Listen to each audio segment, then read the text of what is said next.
నా పేరు doctor CL Venkatrao. నా సెల్ నంబరు, వాట్సాప్ నంబరు 9848055806. నా సెల్ నంబరు, వాట్సాప్ నంబరు 9848055806. పోయింది అనుకున్నాం.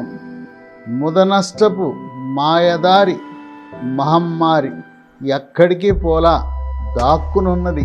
శీతాకాలంలో చలి ప్రారంభంగానే అనుకూల వాతావరణం అని గమనించి రూపురేఖలు మార్చుకుని కల్లోలపు కరోనా మళ్ళీ దర్శనమిచ్చింది. ఇన్నాళ్ళు ప్రశాంతంగా భారతదేశంలో గత స్మృతులను, అప్పటి విషాదపూరితమైన ఛాయలను మరిచి ఆనందంగా నూతన సంవత్సరం గడుపుకుందాం, సంక్రాంతి గడుపుకుందాం అనే తరుణంలో భారతదేశంలో ఇదొక విషాదకరమైన వార్త. ఈ కోవిడ్ రూపాంతరము చెంది ఒమిక్రాన్ కోవకు చెందిన వైరస్ ప్రస్తుతం JN.1 అనే పేరిట మళ్ళీ పునర్దర్శనం ఇచ్చింది. అయితే ఇది ఒమిక్రాన్ కోవకు చెందినది కనుక మనం ఏమీ భయపడవలసిన అవసరం లేదు. మన దేశంలో అత్యధికంగా మరణాలు 2వ వేవ్లో డెల్టా వైరస్ వల్ల మనకు ఎక్కువ నష్టం జరిగింది. ఈ ఒమిక్రాన్ అనేది నిర్వీర్యమైన వైరసే. ఎలా అయితే మనకు అరటి మొక్క ఉంటే అరటి మొక్క పిలక నుంచి పిలక పెడుతూ ఉంటే అది ఆఖరికి వచ్చేసరికి ఆ అరటి పిలక 6వ తరం వచ్చేసరికి చిన్న గెల వస్తుంది. కనుక ఇప్పుడు మనం భయపడవలసిన అవసరం లేదు. మరణాలు అతి తక్కువ, ఆందోళన చెందవలసిన అవసరం లేదు. లక్షణాలలో ఏమాత్రం మార్పు లేదు. గతంలో ఎలాంటి లక్షణాలు ఉన్నాయి, అవే లక్షణాలు ఉన్నాయి. తలనొప్పి, ఒళ్ళు నొప్పులు, తుమ్ములు, ముక్కు దిబ్బడ, ముక్కు బ్లాకు, ముక్కు కారటము, దగ్గు, పొడి దగ్గు కానీ, దగ్గితే కళ్ళిబట్టం కానీ. ఈ దగ్గు కళ్ళి ఉన్నవాళ్ళు తెలుపు రంగు కళ్ళి ఉంటే యాంటీబయాటిక్ మందులు వాడకూడదు. కళ్ళి రంగు పసుపు కానీ ఆకుపచ్చ రంగుకు వచ్చినప్పుడు అప్పుడు యాంటీబయాటిక్ వాడాలి. యాంటీబయాటిక్ కూడా డాక్సీఎస్ఎల్ 100 మిల్లీగ్రామ్ ఉదయం టిఫిన్ తర్వాత 1, రాత్రి భోజనం తర్వాత వరుసగా 5 రోజులు వాడితే మళ్ళీ కళ్ళి రంగు తెలుపు రంగుకు వస్తుంది. వీటితో పాటు గొంతు నొప్పి చాలా బాధపడుతుంది.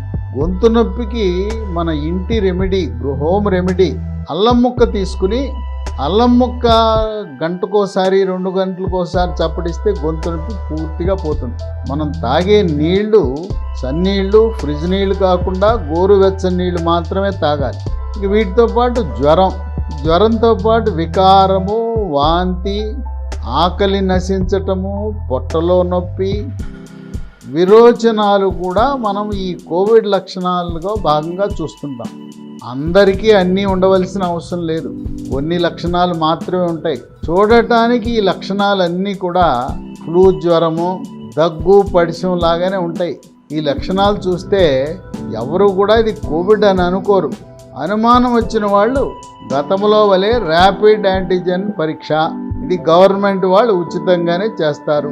ర్యాపిడ్ యాంటీజెన్ టెస్ట్ తర్వాత 100కి 100 రూపాయలు నిర్ధారణ చేయాలంటే RT-PCR అనే పరీక్ష చేయాలి. అది హైదరాబాద్ నగరంలో గాంధీ హాస్పిటల్లో ఉచితంగా RT-PCR టెస్ట్ చేయటం ప్రారంభించారు. ప్రస్తుతం 20 డిసెంబర్ నాటికి భారతదేశంలో ఈ కేసుల సంఖ్య మొత్తం 2500కు వచ్చింది. ఇది సెప్టెంబర్లోనే అమెరికా, చైనాలో కనపడింది. తదుపరి మలేషియా, సింగపూరు, థాయిలాండ్ దేశాలకు విస్తరించి కేరళకు చెందిన 78 సంవత్సరాల మహిళ సింగపూర్ నుంచి కేరళకు త్రివేంద్రంకు రావటం వల్ల మొట్టమొదటి కేసు కేరళలో డిసెంబర్ 10న నమోదైంది. ఈ రోజున సగటున రోజుకి 300 కొత్త కేసులు నమోదవుతున్నాయి. చేసిన పరీక్షల్లో 100 RT-PCR పరీక్షలు చేస్తే ఒక్కరికి పాజిటివ్ వస్తూ ఉంది. అయితే నిర్లక్ష్యం చేయొద్దు, ఏం చేయదులేని. ఇప్పటికీ 2500 మందిలో 5 మరణాలు సంభవించినాయి. 4 కేరళ రాష్ట్రానికి చెందినవారు, 1 ఉత్తరప్రదేశ్ రాష్ట్రానికి చెందినవారు. కేరళలోనే ఈరోజు సంఖ్య అత్యధికంగా ఉంది.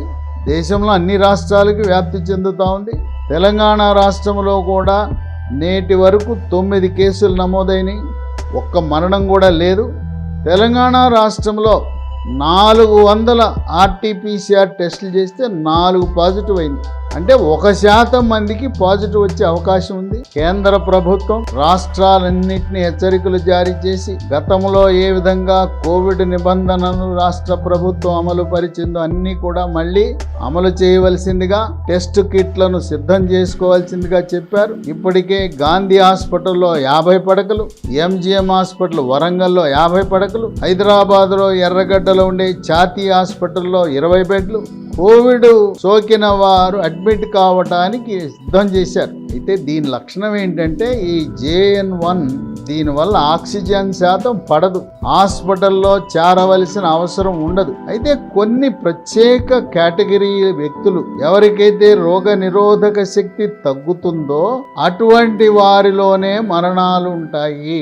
రోగ నిరోధక శక్తి ఎవరికి తక్కువ ఉంటుందంటే షుగరు, BP, గుండె జబ్బు, గుండెకు స్టెంట్లు, గుండెకు బైపాస్ ఆపరేషన్, గుండె కవాటాల మార్పిడి చికిత్సలు, ఆస్తమా, స్థూలకాయము, థైరాయిడ్ గ్రంథి సమస్యలు, ధూమపానము, సిగరెట్టు, బీడి, చుట్టా, గుట్కా, పాన్ పరాగ్, పొగాకు ఉత్పత్తులు వినియోగించేవారు. ఇలాంటి పొగాకు ఉత్పత్తులు వినియోగించేవారు వాటిని మానాలంటే మార్కెట్లో ఒక టాబ్లెట్ అందుబాటులోకి వచ్చింది. దాని పేరు బూప్రాన్ XL 150 మిల్లీగ్రాములు. సన్ ఫార్మా కంపెనీ వారు తయారు చేస్తారు. టిఫిన్ చేసిన తర్వాత ప్రతిరోజు వరుసగా 3 నెలలు వాడితే ఇక మళ్ళీ పొగాకు ఉత్పత్తుల జోలికి వెళ్ళరు. కనీసం ఈ కోవిడ్ పుణ్యాన మీరు ధూమపానం మానండి, ఈ టాబ్లెట్లు ప్రారంభించండి. ఇక మద్యము సేవించే వారికి కూడా అవకాశం ఎక్కువ.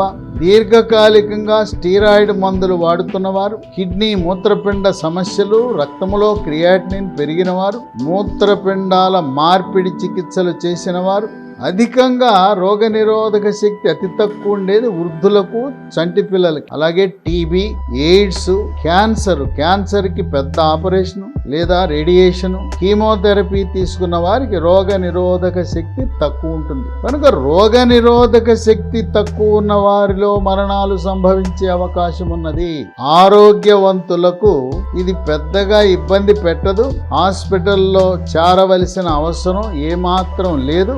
ఇంటి వద్దనే సాదాసీదా ఫ్లూ జ్వరము, దగ్గు పడిశం లాంటి చికిత్స చేయించుకుంటే సరిపోతుంది. అయితే మనకి రోగనిరోధక శక్తి పెంచుకోవటానికి గ్రామీణ ప్రాంతాలలో ఎక్కడ పడితే అక్కడ దొరికే గట్ల మీద, మరి రోడ్ల పక్కన ఎక్కడ పడితే అక్కడ దొరికే తిప్పతీగ మొక్క ఉంటే ఉదయం 1 గాని 2 గాని తిప్పతీగ ఆకులు, రాత్రి 1-2 తిప్పతీగ ఆకులు నవిలితే మీ రోగ నిరోధక శక్తి పెరుగుతుంది. ఈ తిప్పతీగనే ఆయుర్వేద ఔషధాల తయారీలో వినియోగిస్తారు. డాబర్ కంపెనీ వాళ్ళు తయారు చేసే చ్యవన్ప్రాష్ ఉంటుంది. ఉదయం 1 స్పూను, రాత్రి 1 స్పూను దీన్ని తీసుకోవటం ద్వారా రోగ నిరోధక శక్తి బాగా పెరుగుతుంది. వీటితో పాటు పాలు, ఉదయం 1 పావు లీటరు, రాత్రి 1 పావు లీటర్ పాలలో చిటికెడు పసుపు, చిటికెడు మిరియాల పొడి, తాటి బెల్లం వేసుకుని తాగితే రోగ నిరోధక శక్తి పెరుగుతుంది.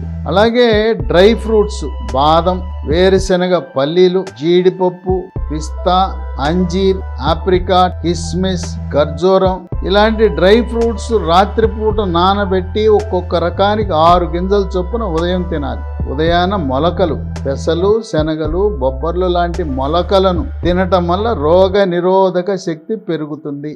ఆయుర్వేద ఔషధం అశ్వగంధ అని టాబ్లెట్ ఉంటుంది. ఉదయం 1 టాబ్లెట్, రాత్రి 1 టాబ్లెట్ వాడితే రోగ నిరోధక శక్తి పెరుగుతుంది. మనం ప్రతిరోజు ఉదయం 1 అరగంట, సాయంత్రం 1 అరగంట యోగా, ప్రాణాయామము, ధ్యానము, వ్యాయామము చేయటము ద్వారా రోగ నిరోధక శక్తి పెరగటమే కాక ఊపిరితిత్తులు బాగా పనిచేస్తాయి. ఇంట్లో ఎవరికైనా ఒకరికి ఈ లక్షణాలు కనపడితే వాళ్ళు ఒక రూముకి పరిమితం అవ్వాలి. దగ్గు పడిసి ఉన్న వాళ్ళు భార్యాభర్తలైనా కూడా ఒకే మంచం మీద నిద్రించకూడదు. అదే రూమ్లో నేను కింద పడుకుంటాను వేరే మంచం మీద పడుకోవటం కంటే ఆ రూమ్లో ఒక్కరే ఉండటం మంచిది. భార్యకు గాని భర్తకు గాని దగ్గు పడిసిన లక్షణాలు వస్తే అవి పూర్తిగా తగ్గే వరకు సంసార జీవితము రతి క్రీడలో పాల్గొనటం మంచిది కాదు. ఎందుకంటే ఒకరి నుంచి ఒకరి కంటేస్తుంది. వృద్ధులు, పిల్లలు, రోగనిరోధక శక్తి తక్కువ ఉన్నవారు ఇంటికే పరిమితం అవటం అనేది శ్రేయస్కరము.